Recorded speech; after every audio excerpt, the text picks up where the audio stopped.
हिवाळी अधिवेशनात झालेल्या गदारोळानंतर आता सत्ता स्थापनेसाठी विलंब झालाय। अंदाजे 27 ते 29 नोव्हेंबर दरम्यान सत्ता स्थापन होईल आणि मंत्रिमंडळ बसेल असा अंदाज वर्तविला जातोय। या मंत्रिमंडळात बडनेरा मतदारसंघातील नुकतेच निवडून आलेले महायुतीचे नवनियुक्त आमदार रवी राणा यांचे नाव यादीत अग्रणी आहे। यासोबतच आमदार सुलभा खोडके आणि आमदार प्रताप अडसळ यांचीही नावे यादीत आहेत। आता बघणे आहे की सत्ता स्थापनेमध्ये यापैकी कोणाची वर्णी लागते। महाराष्ट्र विधानसभा निवडणुकीच्या निकालानंतर सत्ता स्थापनेला तुर्तास अल्पविराम लागला आहे। 27 ते 29 नोव्हेंबर दरम्यान महाराष्ट्रात महायुतीची सत्ता बसेल। या सत्तेच्या मंत्रिमंडळात कुणाची वर्णी लागेल याकडे सगळ्यांचे लक्ष लागून आहे। विदर्भातून मंत्रिपदासाठी अनेक आमदारांची नावे चर्चेत येत आहे।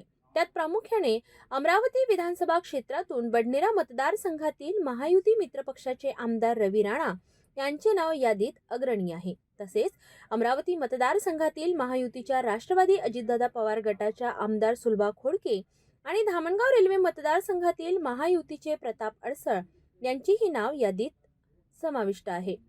मात्र आमदार रवी राणा यांच्या नावाला हिरवी झेंडी दिला जात असल्याच्या चर्चा जोरावर आहेत। बडनेरा मतदारसंघातून रवी राणा चौथ्यांदा आमदार म्हणून निवडून आले। महायुतीसोबत मित्रपक्ष म्हणून ही निवडणूक त्यांनी लढली। बघूया मंत्रिमंडळात रवी राणा यांना मंत्रिपद मिळतं की सुलभा खोडके आणि प्रताप अडसळ यांना।